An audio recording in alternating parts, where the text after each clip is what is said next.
everybody. Can you all hear that quite easily? All right. Not boomy. Back all right? Tony Phillips, can you hear all right? Bit what? Bit louder. Bit louder, please. How's that? All right. Okay.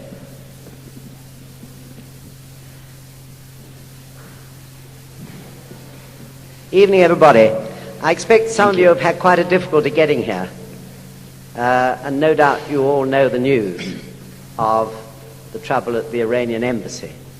I don't too many. Tonight is a continuation of the lecture of last month about the three great secret laws which make the one great secret law of Nam-myoho Renge Kyo.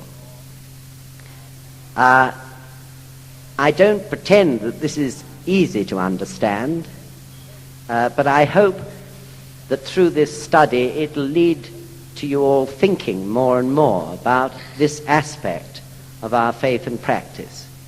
And through it, gradually, your realization of the meaning of the three great secret laws will grow. So you remember last time, to try to help us, we used this diagram here.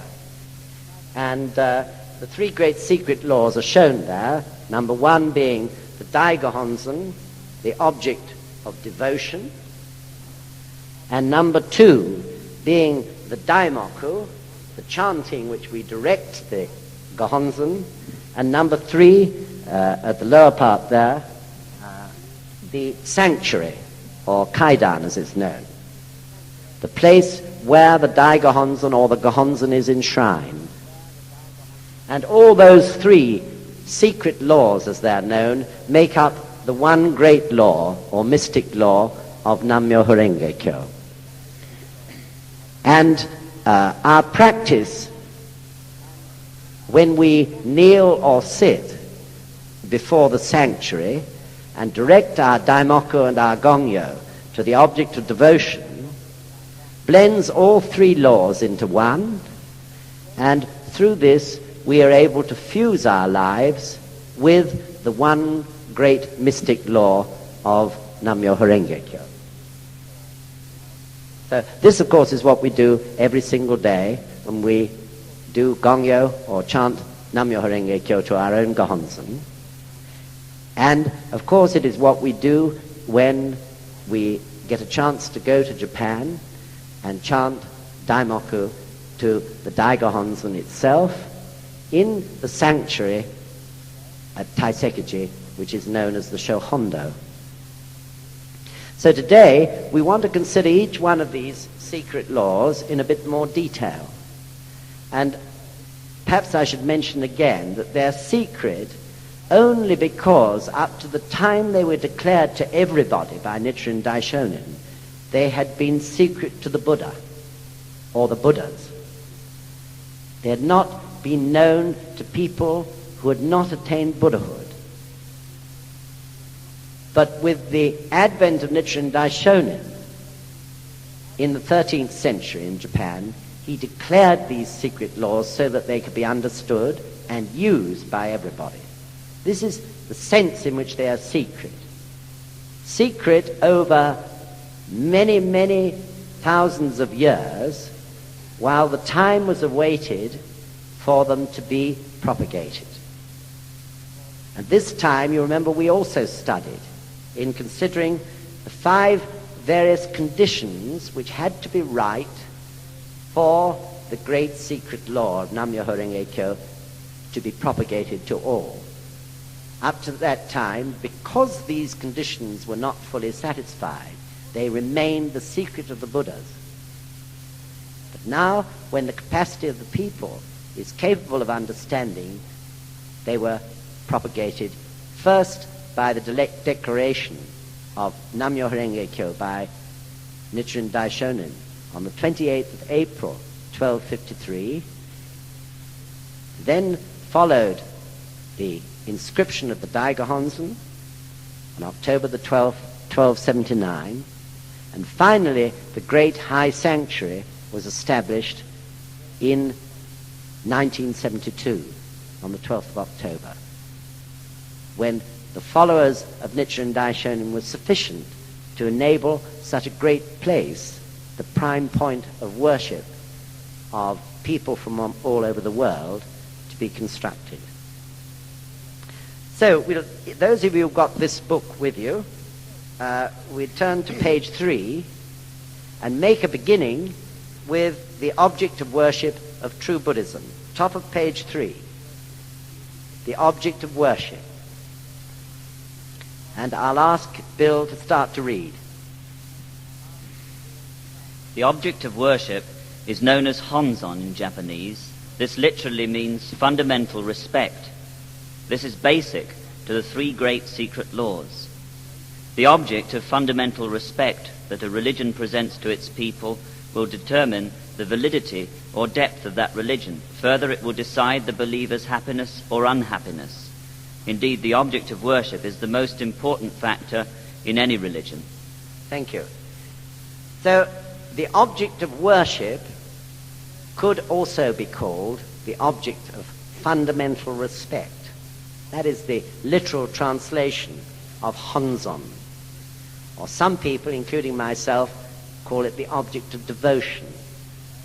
Perhaps in the West we're a bit sensitive to this word worship. It has perhaps connotations from the past that tend to make us wince a bit. If you wince at object of worship, please call it object of devotion or object of fundamental respect. Whatever happens, we discover through the practice that this object of devotion or fundamental respect becomes the prime point of our lives. This is the important point to understand. The focal point or the prime point to which we return at constant and regular intervals in order to put our lives in balance with the life or law of the whole universe. So perhaps to some of us, fundamental respect is a much more comfortable way of calling it, rather than object of worship. And in this first short paragraph, the writer stresses the vital importance which an object of worship or object of devotion has in any religion. Nichiren Daishonin clearly understood the need for mankind to have an object of devotion. Since his day, many writers and philosophers have pointed out that mankind seems to need an object of devotion. And if they're not given one by a religion, or if the one that is given to them by a religion becomes unsatisfactory for one reason or other, then they'll make up one for themselves. So if you look at the world today, there are a myriad objects of devotion or fundamental respect. Some are known as religious objects of devotion. Others don't seem to be religious, yet in a way they belong to a religion or ideal or belief to which people direct their whole lives. So for some, money can be an object of devotion. To others, golf can be an object of devotion. To others, a girlfriend or a boyfriend, a husband or a wife. Unless man has something higher to devote himself to, he will invent his own, and of course, since these are transitory objects, they will change from time to time during his life. But if you study most people's lives, you find that they have created an object of devotion if they have not a strong religious object of devotion to turn their lives to. So Nichiren Daishonin clearly understood this, the need for an object of devotion. In the Christian church, there is no, strictly speaking, object of devotion, but the fact is that the church itself has permitted objects of devotion in order to fill that gap. So to some in Christianity, the cross is the object of devotion. To some, the cross with Christ crucified is the object of devotion. To others, the Virgin Mary is the object of devotion. To others, a particular saint. But it seems that man needs this focal point to make his prayers meaningful. So Nichiren Daishonin created an object of devotion which is unchanging and absolute. The object of devotion representing the law or rhythm or driving force of the whole universe. The 65th High Priest, Nichiren Daishonin, says, religion in general has to have both an object of worship and a system of doctrine. Religion without doctrine is no religion, but mere belief. Reference to doctrine without any object of worship is philosophy, different from religion. I think this is one of the most important paragraphs that Bill will read tonight. I'll ask him to read it again. The 65th High Priest, Nichiren Daishonin, says, religion in general has to have both an object of worship and a system of doctrine. Religion without doctrine is no religion, but mere belief. Reference to doctrine without any object of worship is philosophy, different from religion. So what is religion? Religion is not only a matter of devotion, is it? It's a matter of devotion combined with a practice which enables one to achieve the ideals or tenets that religion upholds. He says religion in general has to have both an object of worship and a system of doctrine. Religion without doctrine is no religion but mere belief.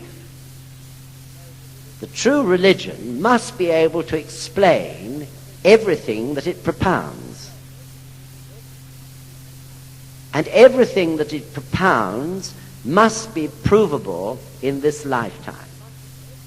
So Nichiren Daishonin said, the true religion must satisfy the three proofs, both literary and historical proof, theoretical proof, and actual proof in this lifetime. Unless a religion can fulfill those three proofs, then it is in the category of a belief which cannot be fully substantiated. And then he goes on to say, reference to doctrine without any object of worship is philosophy, different from religion. There are many philosophies which preach doctrine, people's thinking, people's arguments, and their conclusions. But unless there is some object to which a person can practice and prove those arguments to be correct and applicable to their own life, of what use in the end is it? You can read a great book of philosophy and it may broaden your mind and deepen your thinking, but if in the end it is just ideals which you cannot consistently sustain and maintain yourself in your daily life, it's but a dream, isn't it? The reference to doctrine without any object of worship is philosophy, different from religion. The greatness and completeness of Nichiren Daishonin's Buddhism is that not only does it give you the doctrine which satisfies the first two proofs, literary or historical proof and theoretical proof, but it also gives you an object of devotion and a practice to it which proves the doctrine in your own life or lifetime. Nichiren Daishonin expounded Nam-myoho Renge Kyo, the mystic law of Kuon-ganjo that permeates the great life of the cosmos, and embodied it in the Gohonzon as the object for all people to worship. His inscription on October the 12th in the second year of Koan, 1279, was the Dai Gohonzon of the high sanctuary of true Buddhism. This was the ultimate purpose for which Nichiren Daishonin appeared in this world. So the marvelous thing about Nichiren Daishonin's object of worship was that it went to the very core and essence of life. And because it was the core or essence of life, it is and was and will always be absolute, unchanging, constant. Whatever happens in one's daily life, whenever you go back to the Gohonzon, it is always the same, isn't it? Though you may go to the Gohonzon in a state of anger, you join yourself with the absolute, unchanging, constant entity or essence of life itself. Something that hasn't changed one little bit since you went in front of it a few hours previously.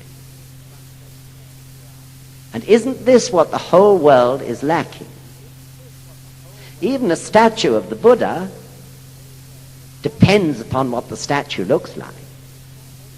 If the statue is tranquil, it'll make you feel tranquil, maybe. If it's laughing, it'll make you feel joyful while you're in front of it. If it's meditating, it may make you feel like meditating. But it entirely depends, doesn't it, that statue, on the mood or state of life of the person who sculpted it. Whatever that particular human being wished to convey through that piece of sculpture will be the effect on your life. But in the case of the Gohonzon, it isn't a piece of sculpture, it isn't a statue, it isn't a picture, but characters, Chinese characters, which convey the essence of life itself. Each character with its own infinite meaning, which we discover more and more as we practice to it. Those characters and their meaning are constant, unchanging, absolute in their whole meaning. We're not reliant on picture or the mood of anyone, any human being, in conveying something to us. What is conveyed to us is the depth and essence of the meaning of those characters. And in their wholeness, those characters' meaning is something totally unchanging and constant. The original law of the universe, which Nichiren Daishonin realized, was manifested as Nichiren Daishonin's life itself. The law is Nam-myoho Renge Kyo. And Nichiren Daishonin, who appeared in the latter day of the law, is the original Buddha endowed with the three properties. The original Buddha of Kuon Ganjo since time without beginning or end. Both the law and the person are one, which is the Buddhist term known as Nimpo Ikka. This is an important paragraph and probably a little difficult to understand. In inscribing this Gohonzon, this object of devotion, Nichiren Daishonin, in his wisdom, realized that in some way he must make this law and the depths of its meaning tangible to us. If it was something very abstract, it would be extremely difficult for us to understand. So he set about the inscription of this Gohonzon from two aspects. One, the law itself, and the other, the person. In other words, he realized that to make this object of devotion tangible to us, something that we could really understand and grip onto, it must relate to human life. And since he, through his efforts, had become one with the law as a Buddha, he decided to inscribe his own life. So the characters on the Gohonzon are, as it were, a formula of the life of a human being in the Buddha state. The life of Nichiren Daishonin, a human being born into this world, into an ordinary, indeed poor family, who nevertheless had attained the Buddha state. So this is very meaningful to us. If it was just a law, it would be very difficult for us to really feel it in our lives. But since it is also a person, we can feel that person's life through setting about the task of making ourselves know more and more about it. So this is why study is so important in Nichiren Shoshu Buddhism. Through study, we can gain an idea of Nichiren Daishonin's life. Through reading his writings, we can feel his compassion, his wisdom, his courage, all the other great qualities that he revealed. And through this, the Buddha state becomes a living thing to us. Whereas a law would be like laws nearly always are, something rather remote and difficult to relate to. So when Nichiren Daishonin inscribed the Gohonzon, he said, I'm inscribing my life. And through our study, we understand that life more and more completely and relate our own lives to it. And through relating our own lives to it, we see the difference between the life state we're in the moment and the life state that is represented on that object of devotion. And we desire to close the gaps and narrow the differences between our state of life and the Buddha state that graphically exists before us.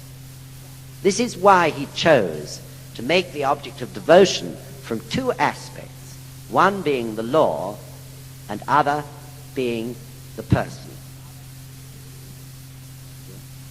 In this sense, the person equals the law and vice versa.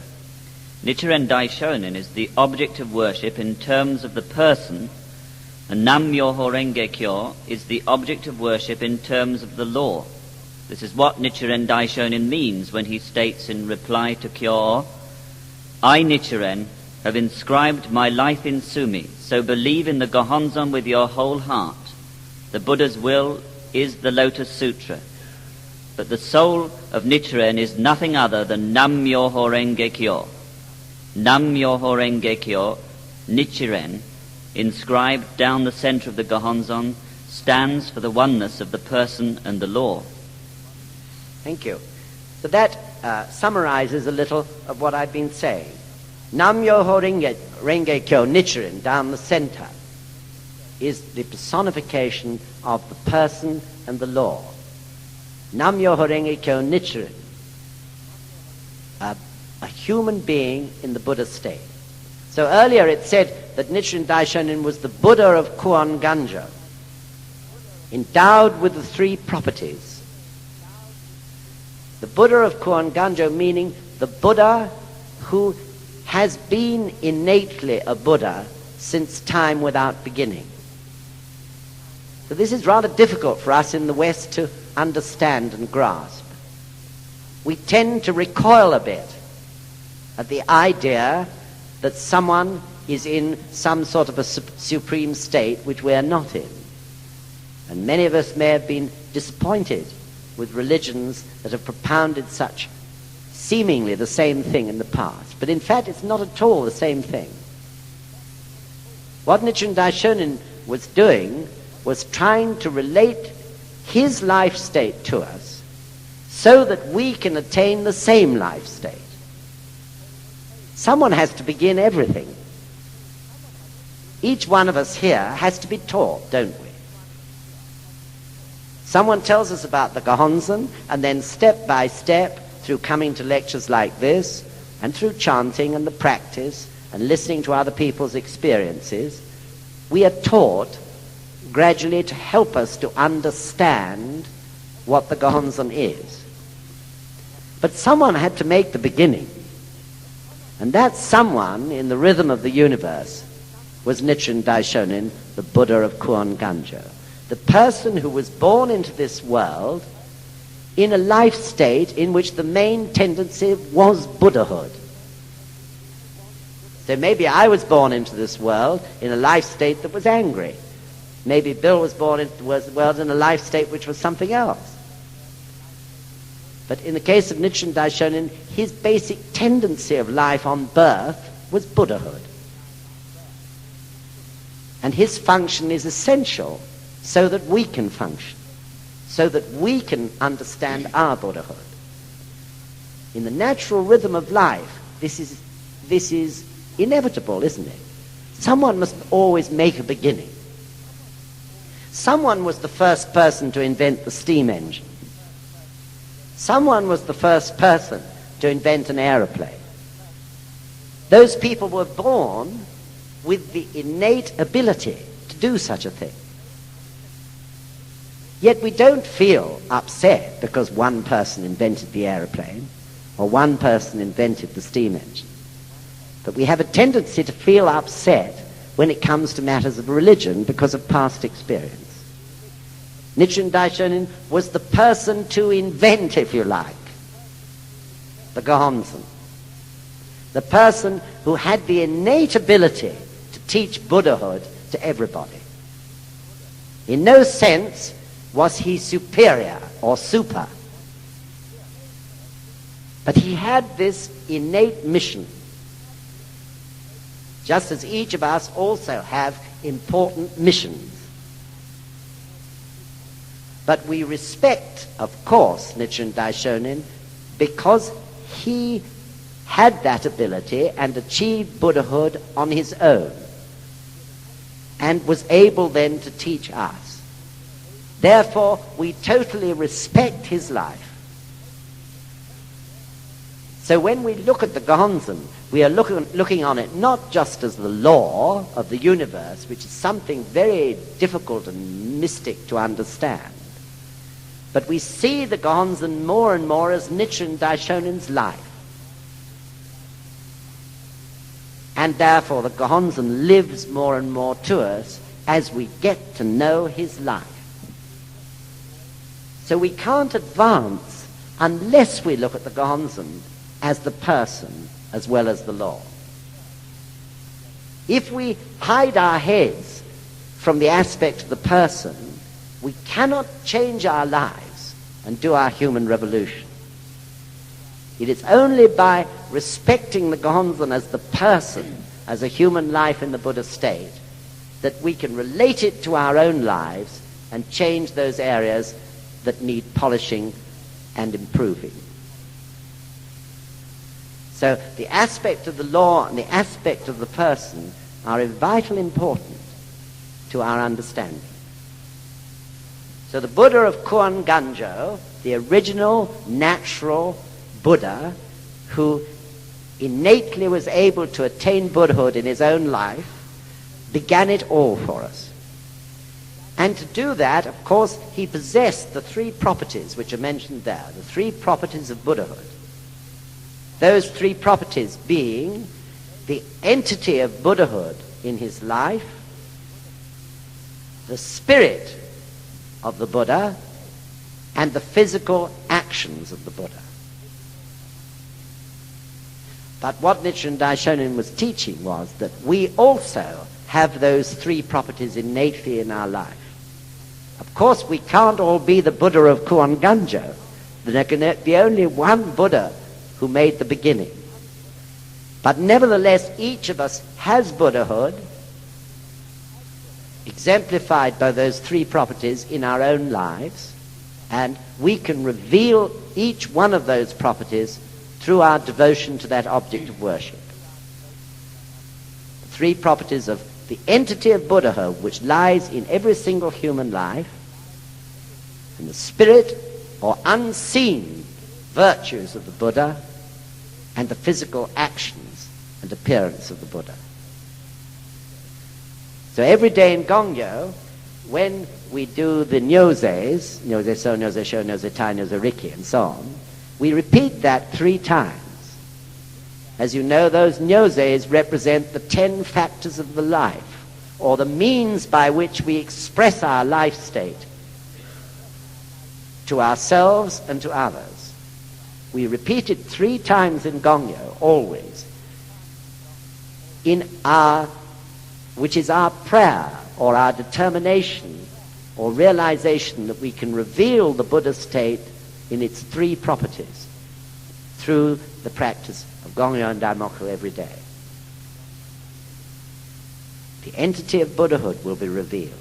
The spirit or unseen part of the Buddha's life, and the seen part, the actions and the appearance of the Buddha.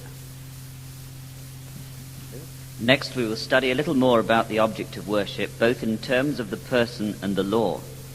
First of all, the object of worship in terms of the law is Nam-myoho Renge-kyo of Ichinen Sanzen, the ultimate reality comprising 3,000 potential states in a single moment. The 26th High Priest, Nichiren Daishonin, states in Meanings Hidden in the Depths, the object of worship in terms of the law is Nam-myoho Renge-kyo, the essence of Ichinen Sanzen, the eternal law of the universe. The details are as explained in the true object of worship. That's quite a difficult paragraph to understand. The meaning of it is that the law of Nam-myoho Renge-kyo is manifested through the system or principle known as Ichinen Sanzen. So it was Shakyamuni Buddha who first explained the theory or principle of Ichinen Sanzen.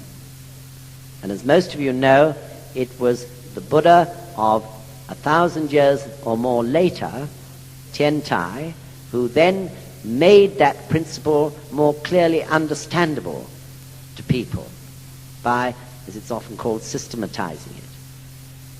Ichinen Sanzen being the 3,000 worlds in a momentary existence of life.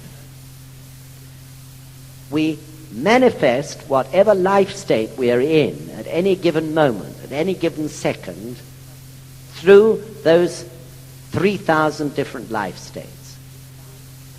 And of course, in the case of Buddhahood, we manifest Buddhahood through those 3,000 different life states. And these are all very clearly explained. The basic part of that principle, of course, is the 10 states of life, which you all know only too well. And then, within each of those life states of hell, hunger, anger, animality, tranquility, rapture, learning, absorption or partial enlightenment, bodhisattva or compassion, and Buddhahood, with each of those states, the other 10 exist.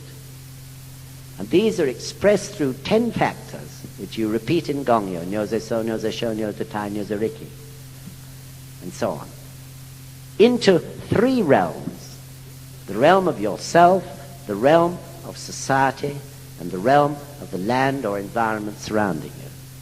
This makes up a total of 3,000 different realms or states.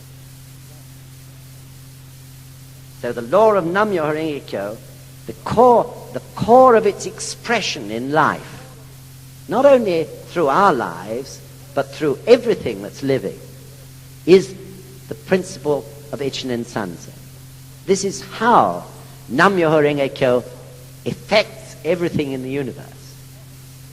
This is how every one of our actions is reflected into everything in our environment, through Ichinen Sanzen. So Ichinen Sanzen in its natural state expresses Buddhahood. Nature works in perfect harmony because of that. But of course, human beings who can, of their own volition, live in different life states, such as anger, hell, or hunger, may express something quite different through the theory of Ichinen Sanzen. Hell can be expressed through Ichinen Sanzen. Hunger, anger, and so on. All right?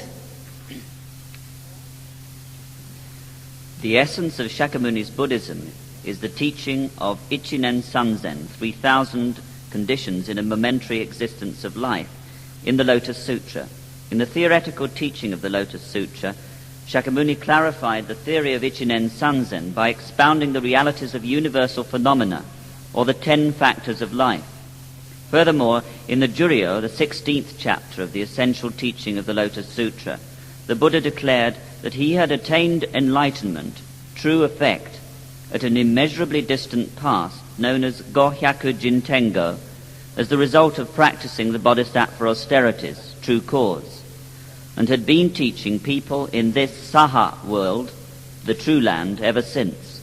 Thus, through his actual experience of realizing the true entity of life, he clarified the practical revelation of Ichinen Sanzen. However, when viewed from the perspective of Nichiren Daishonin's true Buddhism, hidden in the depths of the essential teaching of the Lotus Sutra, both the theoretical and the practical revelations of Ichinen Sanzen remain in the category of a mere theory. Only Nam-myoho Renge-kyo is the actualization of Ichinen Sanzen and the fundamental seed for all people in the latter day of the law to attain enlightenment. Nichiren Daishonin embodied this as the Gohonzon. The enlightenment of plants states in part. The great mandala is the embodiment of the principle of Ichinen Sanzen. The scholars of this day stop halfway and are not fully learned, so they cannot even dream of understanding it. So what I think we have to understand there is that in the days of Shakyamuni, the people had over eons, lifetime after lifetime, been working towards the attainment of Buddhahood by carrying out ascetic practices and so on. Step by step, over eons, these people, as a result of having the seed of Buddhism sown in them eons previously, gradually attained Buddhism over lifetime, Buddhahood over lifetime after lifetime. But as Nichiren Daishonin and Shakyamuni and all the Buddhas of Zoho, indeed, no doubt all the Buddhas of the universe, if we but know them, have clearly said, in the time of the latter day of the law, a different procedure is necessary. The latter day of the law, so far as this planet is concerned, was 2,000 years after Shakyamuni's death. Shakyamuni said this would mark the beginning of a tumultuous period in the history of this planet. A time of confusion and unhappiness and trouble. So it is during this period that, if you like, instantaneous or instant enlightenment is necessary. In those previous times, this great planet was still growing, still within the first half of its cycle of birth, growth, decline, and death. Everything was still comparatively young and fresh. When I was 10, 11, 12, when you were the same age and younger, you were filled with natural life force. Nothing seemed to flag one's energies, both spiritually and physically.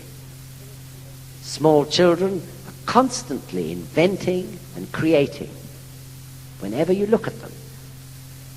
They have boundless energy, not just physical energy, but spiritual or creative energy as well.